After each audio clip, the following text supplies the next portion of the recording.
today's meeting was noticed as an electronic meeting via the state's town hall site. One of our members could not make it with us last minute after becoming ill and having to care for his sick child.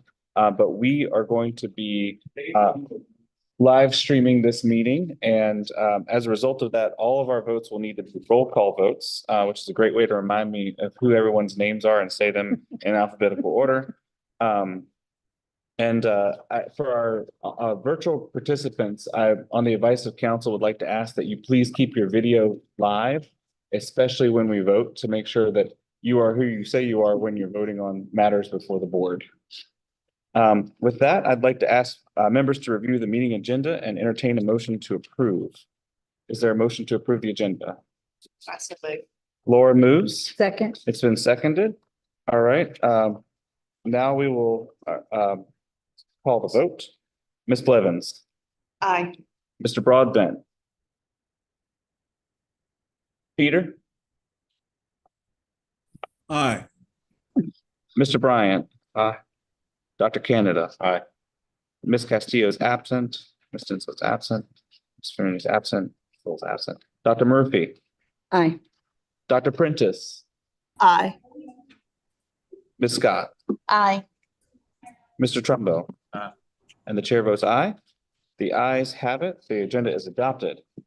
We now move to approval of the library board minutes of January 8th, 2024. Are there any changes to the minutes as presented in the packet? Hearing none, I'll entertain a motion to approve the minutes. Blythe moves and Dr. Canada seconds. Are there any questions or discussion? We'll vote to approve the minutes. Ms. Blevins. I'm sorry. Voting on the motion to approve the minutes. Mr. Broadbent. Aye. Mr. Bryant.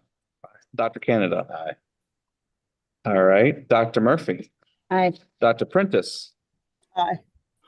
Ms. Scott. Aye. Mr. Trumbo, you probably will abstain. Yep. And the chair votes aye. The minutes are approved with one abstention.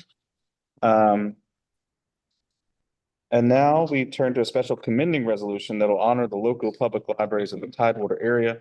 We have with us today in attendance one of our library directors, Amanda Jackson of Chesapeake. And earlier we had a chance to meet Sonal Rastogi from the Norfolk Public Library. At this time, I would like to ask our vice chair, Blythe Ann Scott, to read the resolution. Oh my goodness, hold on, let me get there. I'm like Laura, like, hold on, let me get to my tab. Is it there? It is commending resolution, There it is. third tab. Excellent. Thank you, Chair Rockwell. Whereas the citizens of the Tidewater area have the great fortune to be served by 13 outstanding library systems dedicated to meeting their information and lifelong learning needs. And whereas these systems formed a regional council of public libraries that includes Blackwater Regional Library, Chesapeake Public Library, Eastern Shore of Virginia Public Library System, Gloucester County Public Library, or Gloucester, Hampton Public Library, Newport News Public Library System, Norfolk Public Library, Poquoson Public Library, Portsmouth Public Library, Suffolk Public Library, Virginia Beach Public Library, Williamsburg Regional Library, and York County Public Library. And whereas these libraries are part of Region 3 of the Virginia Library Association, and collectively they serve more than 1.2 million patrons across 64 branches, with a total regional circulation of more than 6.8 million items during each year. And whereas recognizing this and wishing to facilitate residents' access to enriching activities, these library systems have collaborated on Tidewater Library Museum Day, allowing any patron who displays their library card to receive free admission to partnering museums and cultural institutions. And whereas these library systems offer an impressive array of programs across the region, from National Library Week scavenger hunt to Healthier 757, a community-wide initiative designed to improve the health and wellness of residents by promoting health literacy through an interactive digital platform. And whereas the Tidewater area public libraries provide meaningful engagement to all in the region who connect with them in person and online. Now therefore be it resolved by the library board on this 22nd day of April 2024 that the library board recognize and thank Tidewater Area Public Libraries for their exemplary commitment and service to the citizens of the Tidewater region and to the Commonwealth. And be it further resolved that this resolution be spread upon the minutes of this meeting and that a copy of it be given to each of these library systems as a token of the board's gratitude and esteem. Thank you. Is there a motion to approve the resolution? So moved. Preston moves. Is there a second? I second. Laura seconds. All right. Is there any discussion or question, or are you ready to vote? Oh. Mr. Chairperson, there is a hand raised on the screen. From whom? Barbara? Barbara Vines Little. Okay. Oh, Miss Little. Barbara, we can hear you.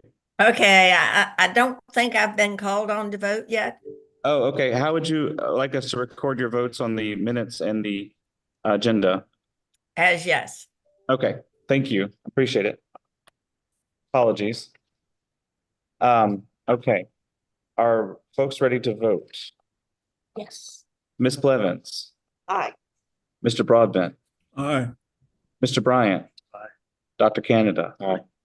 Ms. Little, Aye. Dr. Murphy, Aye. Dr. Prentice, Aye. Ms. Scott, Aye. Mr. Trumbo. Chair votes aye. The ayes have it. The resolution is agreed to. And Amanda, we will ensure that each of the directors in the 13 will get a presentation copy of the resolution with the seal and the signatures of everyone here today as a token of our appreciation for all that you do for the region's libraries. Thank you so much for recognizing it. Keep up the good work. Absolutely. This is a perfect segue to welcoming special guests and staff and visitors to this meeting. Always a I don't know, has Emily Ann joined us on the digital side? Good morning. Morning, Emily Ann. Thank you for joining us from Richmond. She wanted to be with us today, but her schedule changed this morning. But we want to welcome her, the Deputy Secretary of Education, as well as Abby Gump, our Assistant Attorney General, who ensures we stay out of trouble.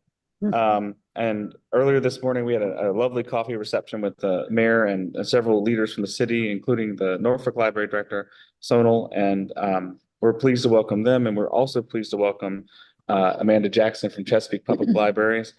I'm also want to thank Jennifer here at Slover. Thanks for I think she went to work. She went to work. Yeah, she's running this building right now for making sure that today was possible. And Sonal asked me to thank a couple of folks, including her Library Branch Services Administrator, Patricia Kindles, who will coordinate our Tucker tour a little bit later today. And her other key administrators, Terry Raymond, who does programming services, Sean Bilby, the support services, and Paris Coburn, businesses and fiscal services administrator, and Julia Rodriguez, their management analyst. So we've been very appreciative of the welcome we received from Norfolk Public Library. I also want to thank our host city's finest, Blythe Scott, for rolling out the red carpet for us. This meeting wouldn't have been possible without your great planning and also the help of Blair Simpson from your team. And I want to share a special thank you to both Michelle Washington and Tracy Molnar from the Library of Virginia team. Tracy, you may know, started last week as Dennis's right-hand person, and she has hit the ground running. And Michelle was an early pinch hitter for the library when planning began for this meeting, and passed the baton to Tracy. And I'll say this, the world would probably be a lot better one place if there were more Blairs, Tracys, and Michelles in charge. And from the library staff, I want to welcome key members of the library management team, Dan Hinderleiter, John Metz, Nan Carmack, and Sarah Falls, who recently began as Director of Education and Outreach Services. And we are pleased to have Mike Ezepek here providing IT support for this meeting and making sure that we can connect with people beyond the building around the state. We're always happy to welcome our friends Pia and Scott from the Library of Virginia Foundation. And last but not least, I want to share my personal thanks to the staff for their hard work. As you know, this board book that we have represents only a fraction of the great things happening within the building in any given season. And I want to thank you, our board members, for your engagement and attendance today. And I'd like to send a special welcome to our newest addition, Bo Trumbo, who we've all descended on Norfolk from just about every corner of the state to come see the good things that are happening here in Norfolk Public Libraries. With that, I'd like to move into public comment. Are there any members of the public who wish to offer comments at this time? Hearing none, we'll move along to the next item on our agenda, which includes information items and reports. I don't believe we have Conley on with us in the digital space. Are there any other reports from additional organizations? Mr. Chairman, Yes, sir. Conley Edwards, our former state archivist and president of the Friends of Virginia State Archives, couldn't be with us today, but gave me a very brief report, which, with your permission, I will read. That would be lovely. Thank you, Peter. Okay. Conley's edited report is on March 15, 2024, the Friends of Virginia State Archives held their annual spring program, Straight to the Source, at the library. This program began 30 years ago and features members of the LVA professional staff discussing their findings. The program is a wonderful opportunity for participants to learn directly from staff and for staff to have an exchange with those who use records in the collection. We were very pleased that newly appointed State Librarian Dennis Clark was able to welcome the participants for a day of presentations full of new information. Topics for this year included an update on records of enslaved and free Virginians in Virginia Untold by Lydia Neuroth, a review of the progress and accomplishments of the Virginia Newspaper Project by recently retired Director Errol Some, advice from Archives and Library Services Manager Virginia Dunn on how to become a super user of the library's catalog, and a report by Kathy Jordan, the Digital Initiatives and Web Services Manager, on free Library of Virginia content available on the commercial Ancestry website. The Friends are preparing now for the next program to be held on Saturday, October 5th at the library. Craig Scott, who's president of a very well-known genealogist, who's president of a genealogical publishing firm, and has been a professional genealogical and historical researcher for almost 40 years, will be making a presentation to Friends members that day. Due to the great interest in Virginia and in celebrating the 250th anniversary, starting this year and next with a variety of activities ongoing, Craig will be focusing on military records. This will be the 24th annual Richard Slatton Lecture, and that name honors the first president of the Friends of the Virginia State Archives and brings nationally known speakers to the library. Finally, Conley wanted me to mention in recent years, the Friends have focused on adding books to the library's local history and genealogy collections through book purchases donated to the library. And in recognition of this effort, we wanted to mention that Suffolk resident Sharon Ray Gable, who's written over 20 books on Norfolk County records and Northeastern North Carolina County records, has started to donate all the royalties from her books to the Friends to help them in their book purchase program. The Friends are very appreciative of her generosity. Mr. Chairman, that concludes the report from the Friends of Virginia State Archives. Thank you, Peter. Appreciate it. Moving on to committee division reports, Education Outreach and Research Services Committee, Dr. Canada. Sure. So again, I'd like to welcome Ms. Sarah Falls to the committee. Brief report, since the Indigenous Perspectives exhibition opened in December, almost 3,000 people have visited. So special thanks to the education and outreach team members, hope I don't miss Marie Julian, who created and maintains the exhibition's web page, and Ashley Craig, who highlighted the 100th anniversary of the passage of the Racial Integrity Act. The education and outreach team has scheduled several free public programs to explore the other aspects of Virginia's Indigenous history. The traveling version of the Indigenous Perspectives will begin its travels in May. To date, this committee has given 16 guided tours to over 231 people. Sorry. Okay. So furthermore, the education and outreach team members, John Dill and Marie Julianne, along with retired LBA staff member Brent Tarter, authored Justice for Ourselves, Black Virginians Claim Their Freedom After Slavery. On March 6th, the library launched their 2024 Weinstein Author Series with a conversation about Richmond Theater Fire between Rachel Beanland and Meredith Baker to a full house of 309 guests. Now, April 18th, Senator Tim Kaine discussed his book, Walk, Ride, and Paddle. LVA on the Go has been very busy this year with 20 regional events and powwow sets scheduled for this year. As it relates to the marketing communications team, they've been telling the library story. Far and wide, the library was featured in 51 news stories this quarter, and its social media has maintained steady growth in followers and overall engagement. So on behalf of the Education and Outreach Research Services Committee, I would like to give us heartfelt thanks to the library team and their impact on our beloved Commonwealth. Thank you, Dr. I want to make one note of correction. We needed to postpone the event with Senator Kane. Okay. It has been rescheduled to May 2nd, Okay. Thank you. but it's still a sellout. So that part's still accurate. Yeah. Thank you. Are there any questions for Dr. Canada? Thank you. And now we'll move to Archival Collections and Records Management Services. Mr. Broadbent. Yes, sir. Mr. Chairman, the Archival Collections and Records Management Services Committee met last week, we heard presentations on a variety of topics from Kathy Jordan and Greg Crawford and John Metz. Since I'm not with you in person, but John Metz is, with your permission, I'll defer to John Metz to describe the exact topics that Kathy, Greg, and he covered last week. All right, Dr. Metz. Thank you, Peter. Good morning, everyone. We met virtually on the 16th of April, and we had 7 items on our agenda, all were primarily updates on projects that are underway. Kathy started us off with an ancestry update. And in the first year of that agreement, we had digitized the last 1,500 reels of personal property tax.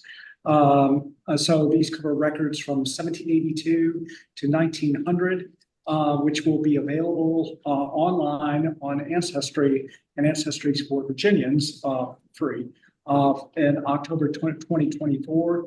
Births and deaths will from 1896 to 1911 will be up online and indexed by mid-October 2024, and the Virginia City directories available March 2025. We'll also be able to place online by November 2024 the Virginia Department of Military Affairs index cards and images, quite a large collection spanning the Spanish-American War to the end of the Second World War. Then Kathy went on to update us about the World War II separation notices project. The digitization is complete, and as of March, that's 80 boxes of World War II separation notices for a grand total of 525,580 images for 252,900 veterans. And since the fall of 2023, we have been able to place 8,000 of those forms online. So I think it's going to have a huge impact. We were also asked to provide an update on 250th celebration. And unfortunately, the commission has not yet made its recommendations, but the word is they are supportive of our project and waiting, I guess, for the budget to be resolved to understand how the money will be distributed across the projects. Disease microfilm update. We've really broken a barrier, and we're now sending 2,000 reels of potentially diseased microfilm every other month to Backstage. And our current estimates are 70% of what we're sending up is diseased in some form, either a Vinegar syndrome or redox. And so kind of expect that to come down a little bit, but it'll probably be in the 60+% range. So this is really good. So next year we'll really be able to make some hay. Greg Crawford provided a CCRP grants update, and they met on February 13th and approved 122 grant projects totaling $3,204,869.62. And those are primarily conservation treatment. So important work being done there. I've provided an update on the State Record Center in the past year. We've had a 25-plus-year-old chiller go out, and the environment has been very difficult to control. That was delayed a long time due to supply chain issues, but just completed that within the past few weeks. Likewise, there's a freezer out there, a blast freezer.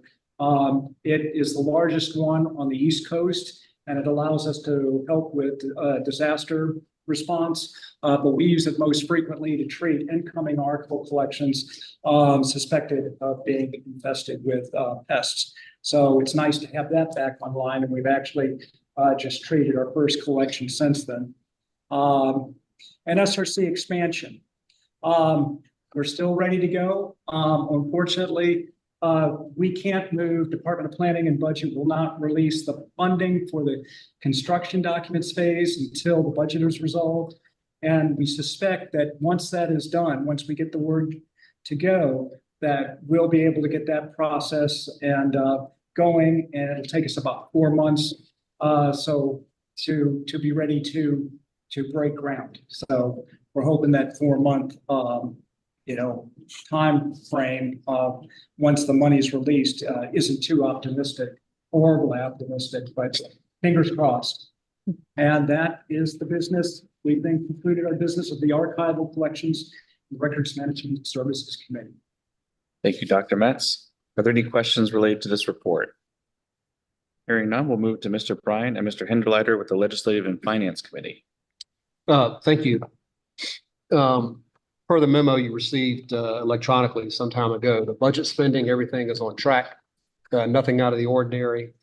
3/4 of the way through the fiscal year, and in terms of general fund, the state appropriations, and federal funds, everything is 75 or 80%, so relatively on track in terms of expenditures. Special funds are a little bit more on pace, a little bit ahead of pace at 91%, owing to some reimbursement, more aggressive reimbursement requests from last year.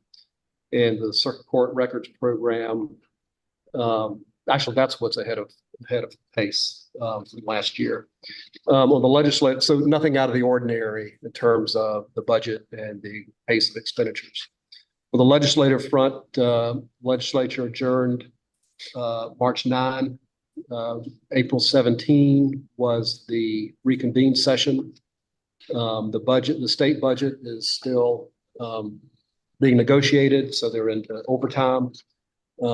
What that means for the Library of Virginia is, so the General Assembly passed budget on March 9, included a 50% cut in state aid from $2.5 million a year to 1.25.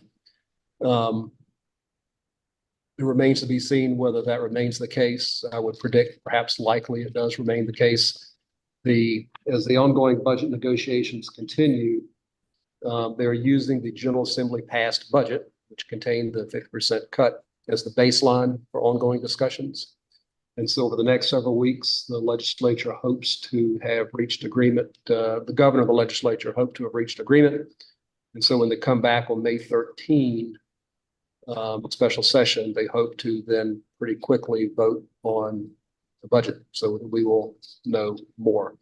Also on the, I'm looking for, yes, on the State Records Center appropriations, that's still subject to being released in the budget as well. Dan, please fill in blanks for me. Well, you did spectacular. That again, the only one that was out of alignment in terms of percentage of year versus percentage CCRC is CCRP, and really that's not out of the ordinary because the way the money comes in, we don't budget for that spend until we realize the money. So we're always going to be dealing with actuals instead of a forecast. It just means that we have to administratively increase the appropriation, and there hasn't been any barriers to that process. The governor's office and General Assembly seem to be fine with our process. We are going to shift that process this fall, and instead of going and having this increase, we're working with planning and budget to reflect what the actual spend is going to be for CCO. So we don't get in that situation of having to ask mother, may I? But otherwise, you covered it beautifully.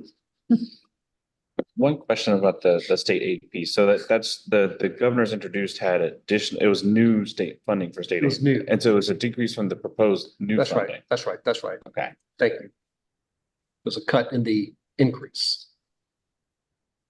So overall, still new dollars, just Still new not as much dollars. as we would like. Yeah, That's very good clarification. Thank you. no worries. Are there any questions for Preston or Dan? All right, we're moving right along to the Public Library Development Committee, to Lydia Scott and Nan Carmack. Yes, thank you, Chair. We actually did not meet in person. We actually got a report from Nan emailed out to our committee members. And rather than talk, because I see my name so many times on this agenda, I'm going to actually hand this over to Nan so she gets a moment to actually talk. No one needs to hear my voice either. No, come on. I won't duplicate the comments mentioned in the written report in here for our division's activities. And we'll just leave it to say that all 6 of us are at every end of the state on a regular basis. Rarely see each other, so rely on them.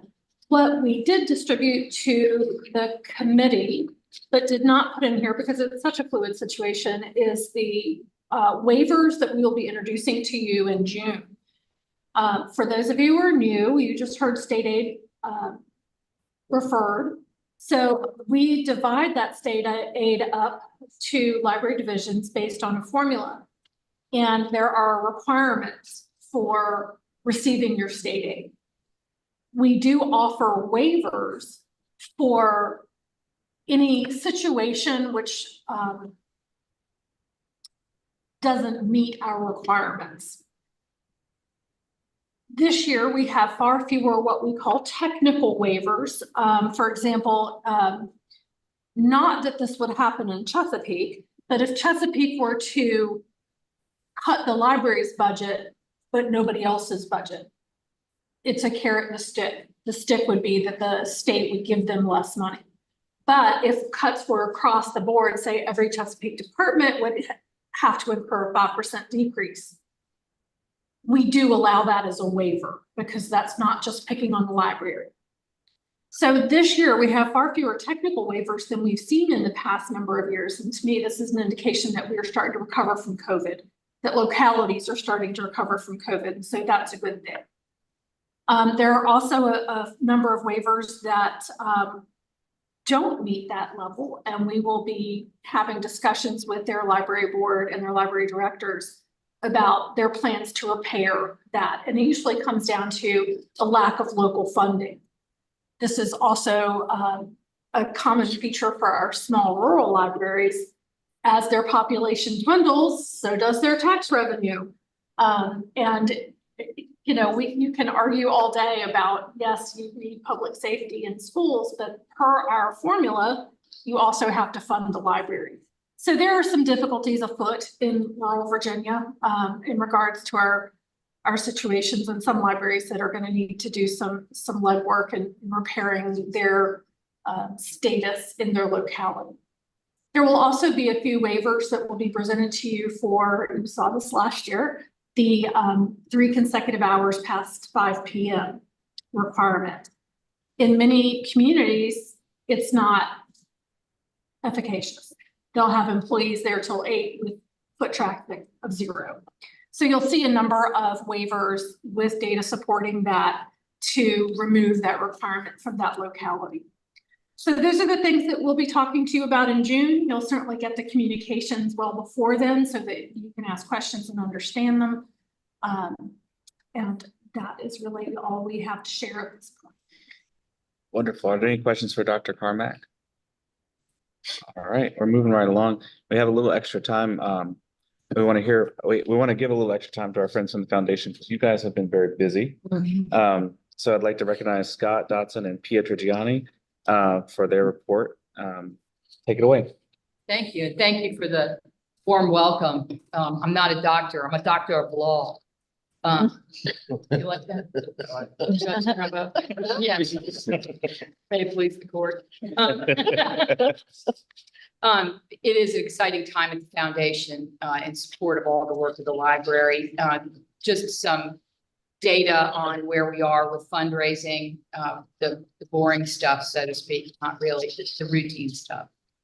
In the third quarter, through the third quarter of fiscal year 2024, our foundation and shop revenue, it sits at 1.37 million, compared to 1.34 million in the third quarter of last year. So we're edging ahead, and that exceeds our budget expectations a bit.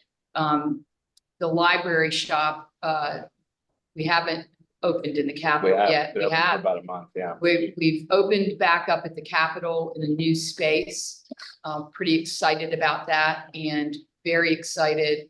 And I think you'll probably say more about it. We've hired a new shop manager, which is phenomenal, which will give us a leg up. We want to turn that shop into a real serious moneymaker. We think it can be, particularly with the General Assembly, and it's called upon quite a bit and got great Virginia stuff in it. Our investment and endowment grew thanks to the good work of the market. Our money's working for us. We're at about $5.4 million. And that includes 190,000+ new dollars into the endowment from gifts. Half of that, or a third of that, was in the name of Sandy Treadway. Sandy Treadway Fund, and thank you to all who gave to that fund, hit $52,000, which is a great sum, and will grow and will support the work of the Librarian of Virginia and strategic initiatives of the Librarian of Virginia. I'm very excited about those dollars. We are also in the exciting news that Paul referred to, has to do with fundraising. And we had contracted with a group called CCS. And no, they don't like have a name.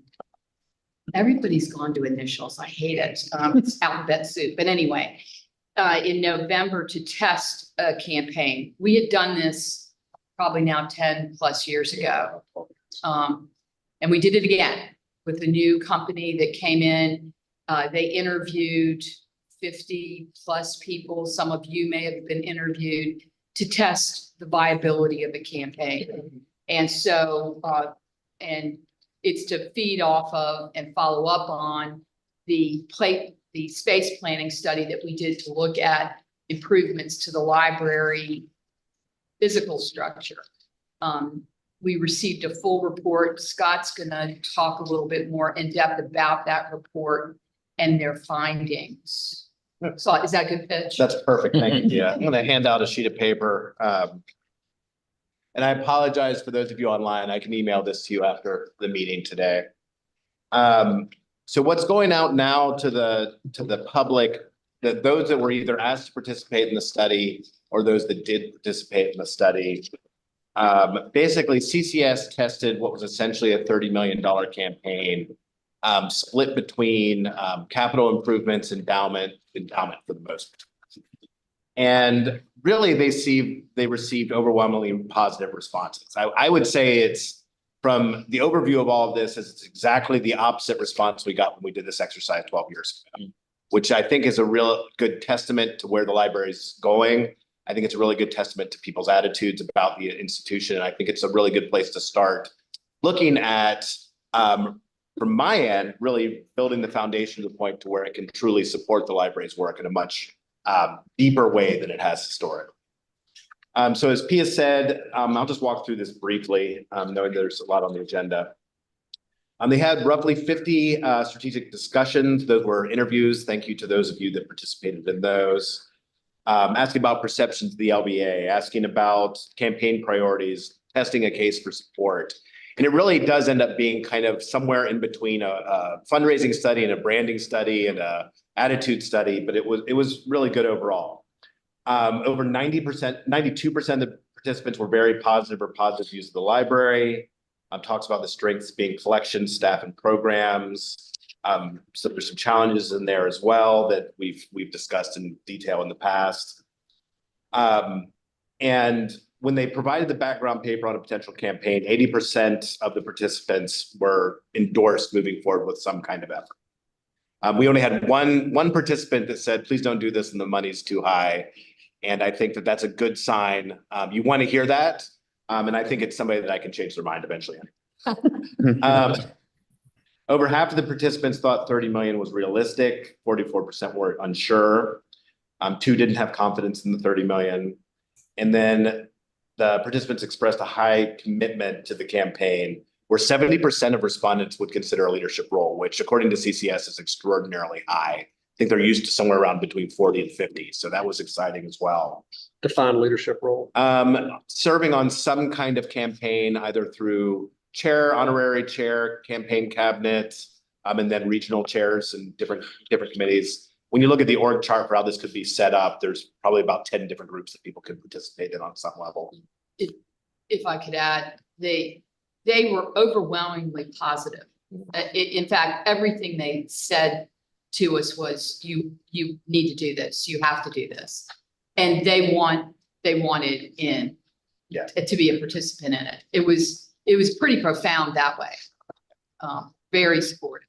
Yeah, we only had one participant that was a little skeptical and didn't feel like participating, and another participant that said they wanted to participate in leadership but didn't want to make a gift. So I feel like when you look at the total pool, especially with the email surveys, it's a really good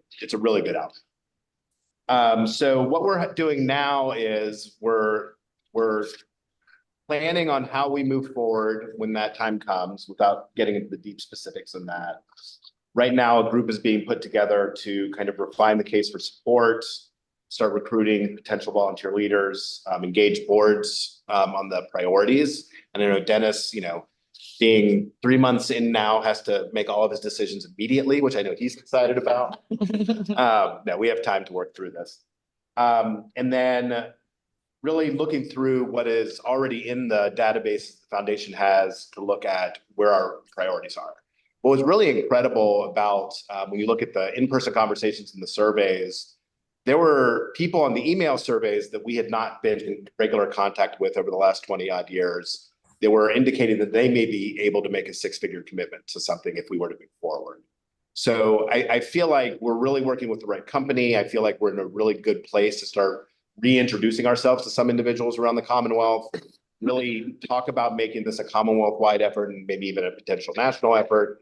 And there's just a lot of really good data in here without getting into what the plans could be moving forward. So that is where we are right now. I think on the whole, given, I started in October of 19, and then there were at least 2 years of pandemic, although it feels like 10. So I feel like, we're starting to make some progress. We're really starting to have these conversations in a meaningful way.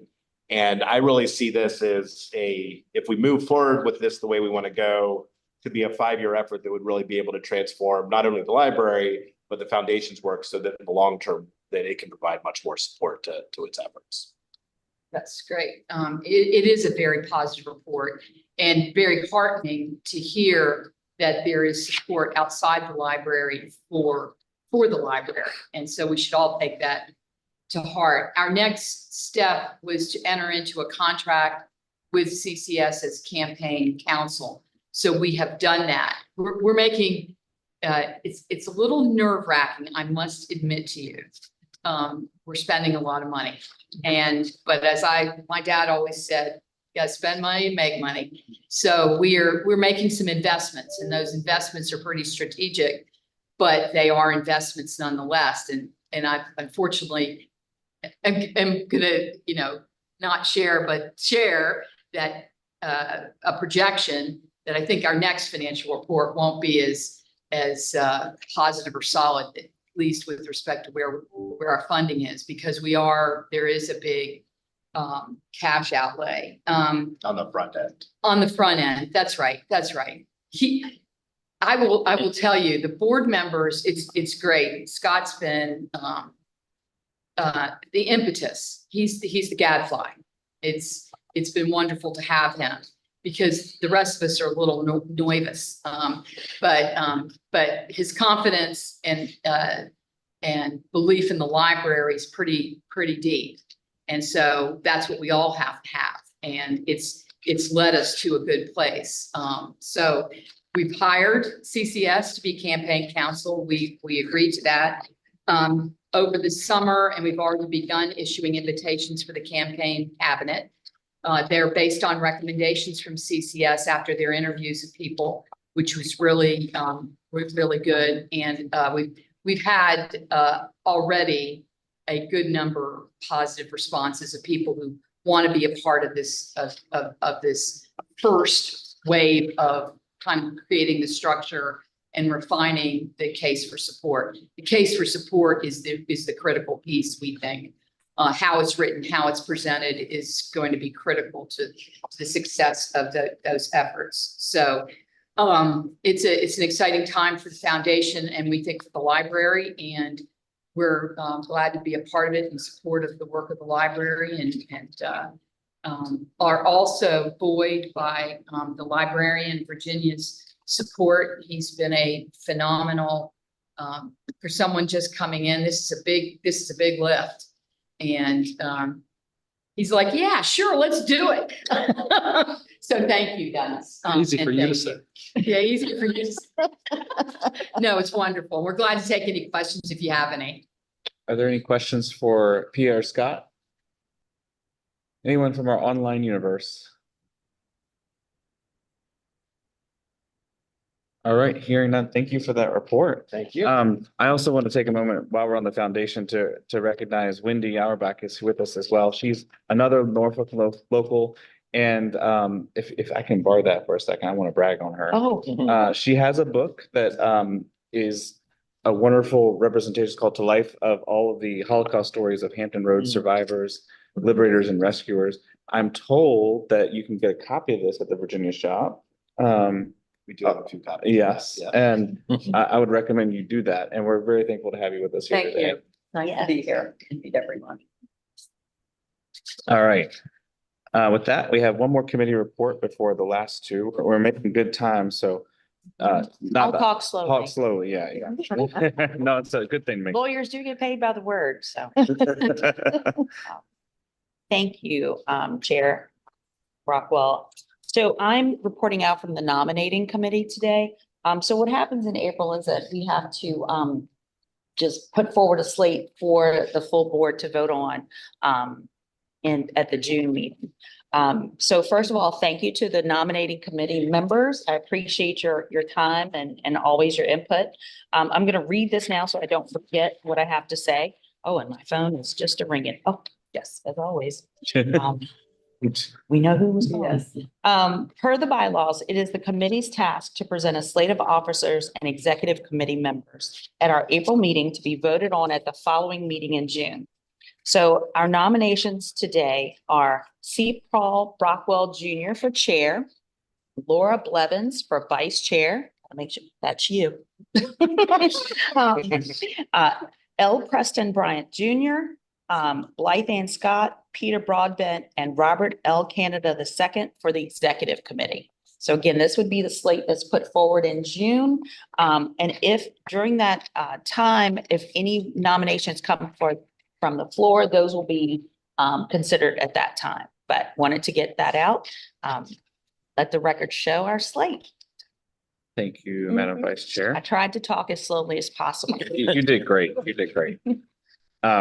Well, now it gives me really great pleasure to recognize Dennis Clark, who began, as you know, as librarian of Virginia shortly after our last board meeting in January. So he's providing his first official report to the board since he started on January 25th, the first day of the 3rd century.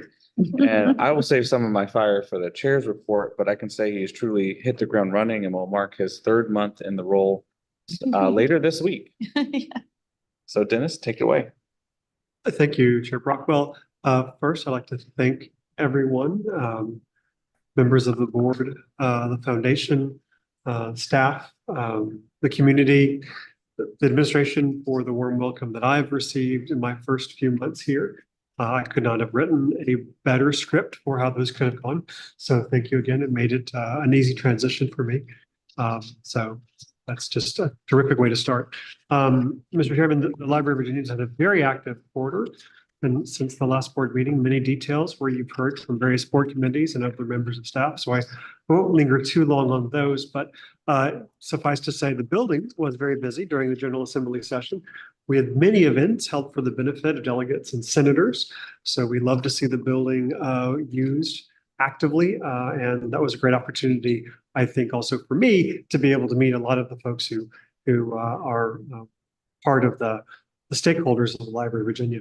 I wanted to make sure that everyone's aware that the Indigenous Perspectives exhibit, which began in December and will continue on through August, if I believe, has continued to see a great deal of interest. And our marketing of that exhibit has been extremely effective. Very happy to see that moving along. And you've all have seen ads for it. We had at one point an ad on the billboard on 9564. So it was a great way to bring people in who were coming into town, as well as commuters who work in town. I'll first touch just for a second on the budget environment in the next biennium. You heard from Mr. Bryant and Mr. Hinderleiter the details, but suffice to say we are optimistic about the future. One thing that was not mentioned in their report is that the library had a placeholder in the capital plan from the governor, which went through the first round in the General Assembly to move to support the library through schematic design of a renovation of the space at a vague number of millions of dollars for that. So we do hope that will survive the next month of budget negotiations between the administration and General Assembly, and hope that that money is released early in the next year so we can begin truly planning for what will be the renovated, updated, and refreshed Library of Virginia at 800 East Broad. I'd like to touch on a couple of hires that we've made in the last couple of months, which have been mentioned today. But first, Sarah Falls, as was already mentioned, has joined us as one of our library managers and director of public services and outreach. We're thrilled to see Sarah back.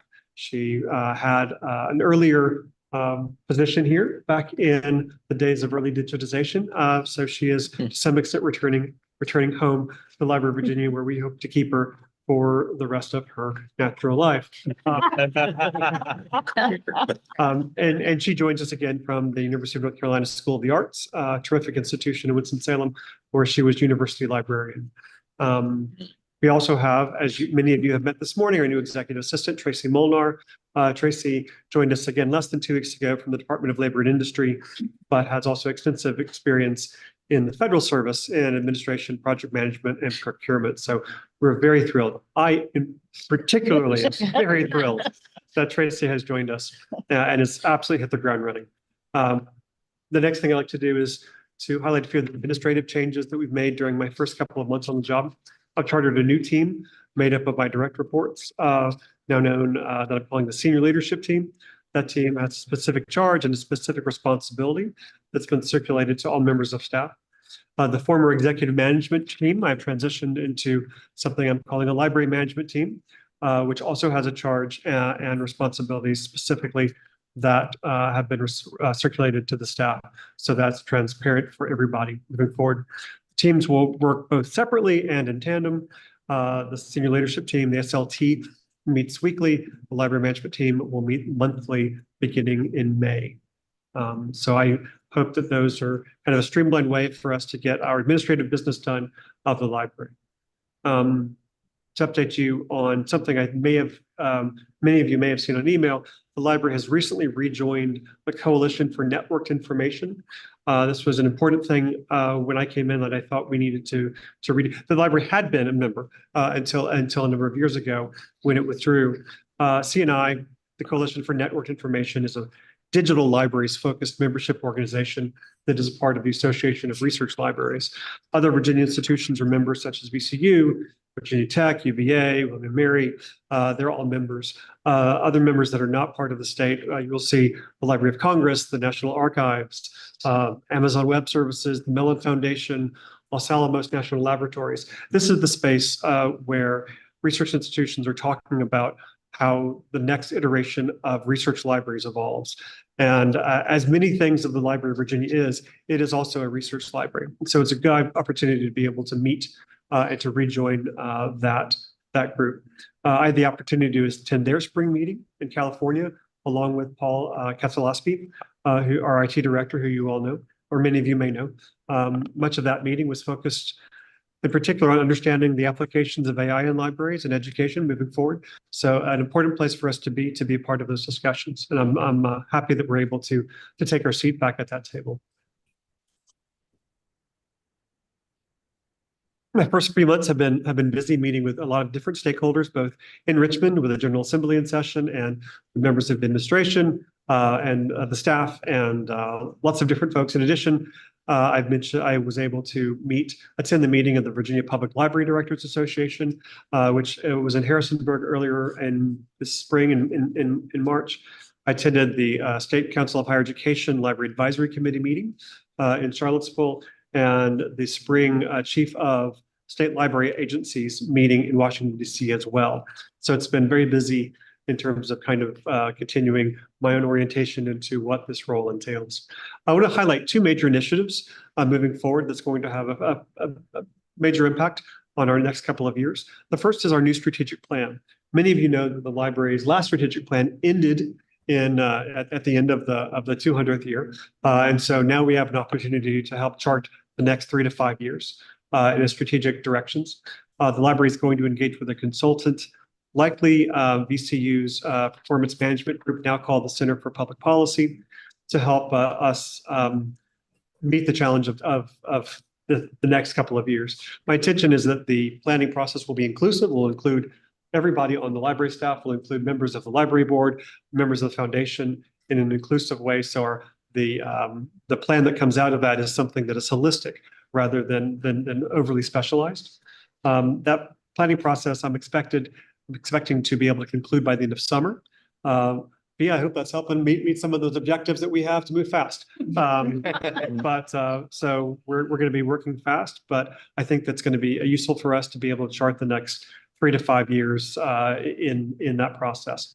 And as part of that process, I've paused hiring at the library because I know that we will need flexibility and some agility to be able to move forward as that plan comes up with either new initiatives or reinforces current initiatives, and we make the difficult decision to pull back from other initiatives.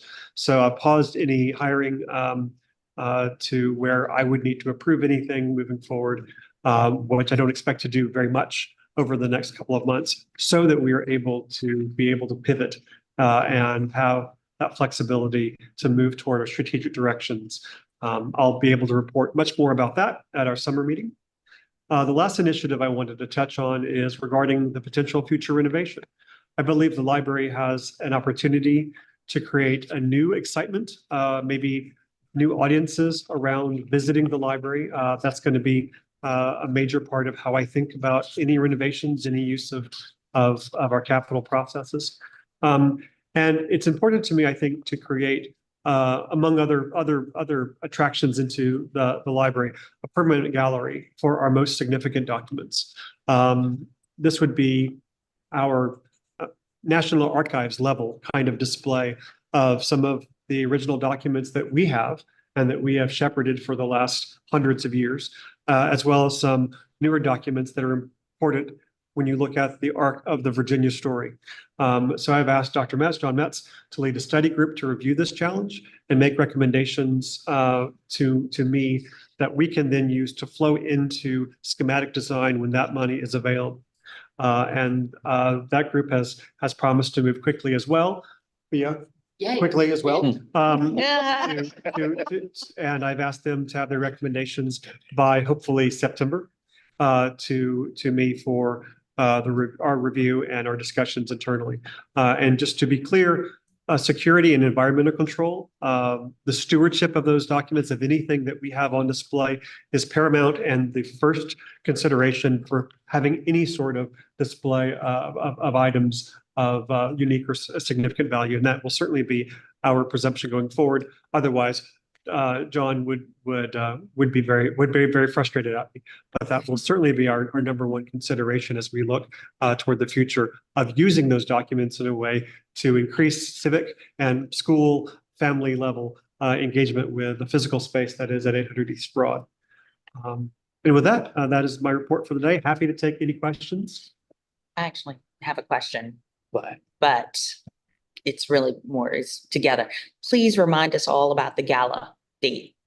September That's right. 21st. You- Yeah, thank you. September 21st. I meant to say Yeah, that. sorry. That's right. We Okay. adjusted the literary awards date. It is now no longer in October. It's in September 21st. So please mark your calendars. Thank you, Blythe. Yeah, thank you for saying that. Yeah, I had it on my notes and then skipped right over it. That's okay. Yeah. In haste. Or Yes. yes. Yes, which means we'll be moving more quickly to get it all in line. The judging is ongoing. The foundation took over the judging I don't know to component. say that, yeah. Yeah, took over the judging component, and that is well underway, and it's going very well. So that's part of All the judges have received their books, which was a lot of. step mailing. one. Thank you. Okay, thank you. No, thank you. Blythe. Thank you for reminding us. Any questions for Dennis? Come on, it's first report. Don't hold your fire. We're nice at this one. I would just say, I'm especially excited about a Zoom new permanent gallery for the most significant documents. That Yeah. could be a real hook Yeah. for Absolutely. potential donors, Absolutely. putting those treasures on display. And Accessible. my experience very recently, Library of Congress, the Library of Congress has been working on a different kind, the same kind of display at a scale this will be larger than ours. But the notion is wrapping the visitor experience of that space fairly clearly around the opportunity to learn something. And I think that's where the connectivity between what we have and what we can bring people into the library to see is a great opportunity. Can you talk a little bit too about what you've been initiating in the website Oh, thank you. communication space? Yes, thank you. I did forget. So one of my questions coming in as the library was looking at refreshing its website is I wanted to see a more clearly defined web strategy and governance. We had a number of challenges with our websites over the years. We've had a proliferation, as you may know, of .gov, .coms, .us's, .nets. And I wanted to kind of get an understanding myself about how we strategized around the web environment and what governance we were going to put in place. So I had asked a small task force to look at that, led by Angela Flagg and Kathy Jordan, to review that and to bring a recommendation for a web strategy and governance model to the senior leadership team by the end of May. The idea being that we take a little bit more of the process matures a bit, and we look at the website and our different iterations of that as a strategic communication opportunity to be able to both connect with users and the way that they engage with our content, but also to use it as an opportunity to make sure that our messages are clear and unified. We have a hand up from Barbara Vines Little online. Miss Little? You're on mute. Yeah, I just realized, I'm sorry. I just wanted to voice my support, I guess I should say, up on the presentation of the archival documents to the public. I think that we need a larger focus upon that part of the library than has been present. And I want to thank you and scream at the same time about redoing the web, because I'm in the final process of a book that's going to have a lot of references to the Library of Virginia's website. And now I guess we'll also have a caveat as well. But yes, it does. I mean, trying to explain how to navigate the various components right now is extremely difficult. And I don't always do it well when I'm lecturing on it, because there's too much there the way it is now, I think. But thank you very much for focusing on these things. Thank you, Barbara. I do hope that or we continue to look at UX, user experience design as part of that web process moving forward. And I think the refresh that we're looking at will take that into account. But I wanted to get our strategy and our governance worked out so we know how we're going to make those decisions and how we're going to think through some of those strategic questions about using the website so we can have really good UX. It's interesting. Quick story. So I had the opportunity to speak to the Virginia Coalition for Open Government last week in Yorktown, and one of our genealogists came up to me and said, you know, I've loved using the Library of Virginia. I met my family through the genealogy there, and also I can't find anything on that darn website. And this is an experienced researcher who had concerns about how things were working. So we have an amazing amount of content. We have terrific search. We should only be getting better. And so without any undue criticism of what we have now, but the opportunity is to continue to evolve so we can meet the needs of researchers where they are. Well, thank you very much. Thank you, Barbara. Thank you, Barbara. Any other questions from our online folks? I'll put my glasses back on so I can see you. I'll also second that I'm very excited about the website work happening, mainly because I think there's so many great stories at the library, but we want to make sure there's a unified editorial approach so people know under the banner under which all of this work is happening, regardless of where they intersect with the library's work. All right, any more questions for Dennis? Y'all are shy today. Moving on to the report chair, I'll try to be brief and we'll wrap up a little bit early. Maybe we can get our tour in before lunch of this branch. But Dennis truly has hit the ground running since joining the library's team. He began also serving on the Virginia Commission to commemorate the 250th of the American Revolution. And as you heard earlier from Peter, the commission and John, the commission has favorably viewed the library's proposal for a major digital humanities contribution to that multi-year celebration. And I think I hope in June, we'll have some exciting news to report in that as the budget gets resolved. Dennis told me last week that he really felt like he made it, though, when he received his first subpoenas to appear as a witness before a federal grand jury as the custodian of several documents involved in a legal matter. So he's now hit that milestone. But I'm really looking forward to the inclusive process that he'll be leading to develop the new strategic framework for the library, and look forward to all of your advice into that process. He's encouraged some very productive conversations, as we talked about, with the web strategy and governance. As we like to say, it's the library's second most important property, since the majority of Virginians may not ever make it to Richmond, but there's a lot online that they can engage with and interact with. And I think that we'll see a lot of good growth in that space that'll help bring us into responsive web design and a content management system in general best practices, which is what intersects with what I do as a day job, some of that content management. So I'm very excited about all that. He's been very busy, as he mentioned, meeting and building relationships across the state. I'm not going to list everybody because you said some of those, but I know that he has been very strategic about meeting with General Assembly members and Money Committee staff. And just last week has had lunch with our Secretary of Education, Amy Gadara, has built a wonderful relationship with Emily Ann, it's been great. He's attended a lot of meetings across the state with those key stakeholders. And has hit, like I said, hit the ground running. I had them listed here, but he did a great job, so I'm not going to repeat all of them.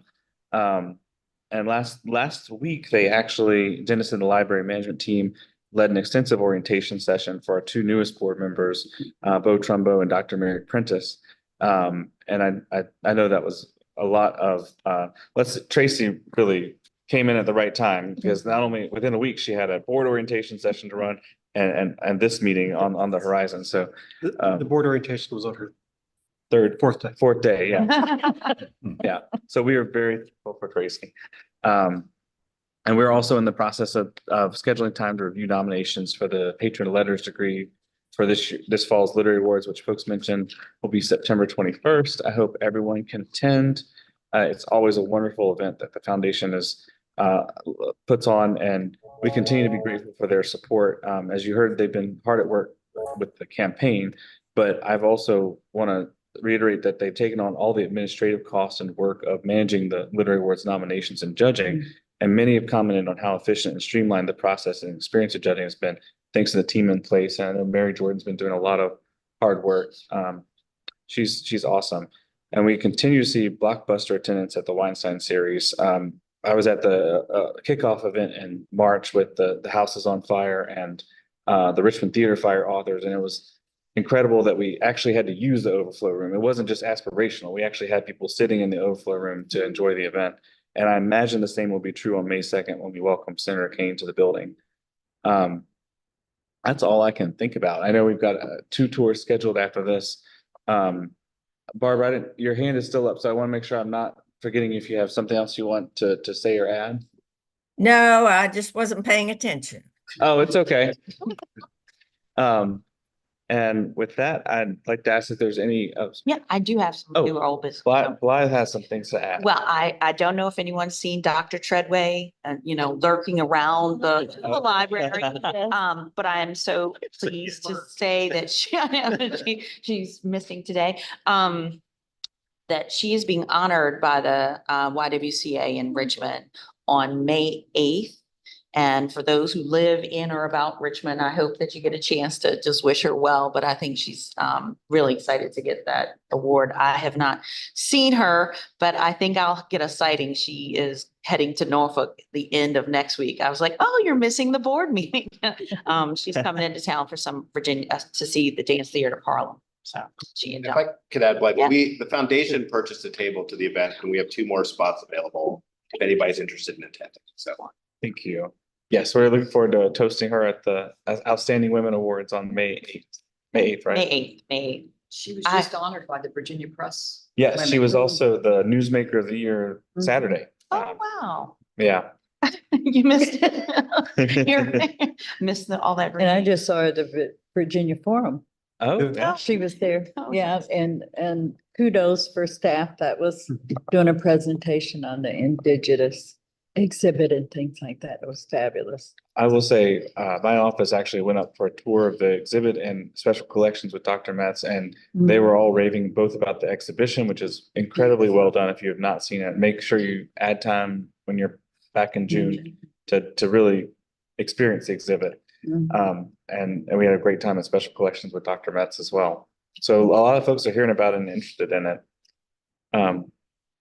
That was all I had. Thank you for saying that. Thank you for reminding us. Are there any other items to come before the board? All right, hearing no additional business, we will adjourn. And thank you for your time today. We'll enjoy tours and lunch and then one more tour of Tucker before we end for the day. Do I know that you cheapskate? What? Do y'all know about that? No. Isn't that him? You make That was you, right? Oh. You didn't I'm bring just any? letting y'all know that. Oh, in June, I know what I'm expecting. Okay, so what I'm hearing is that We're getting dessert's cheesecake covered in June. in June.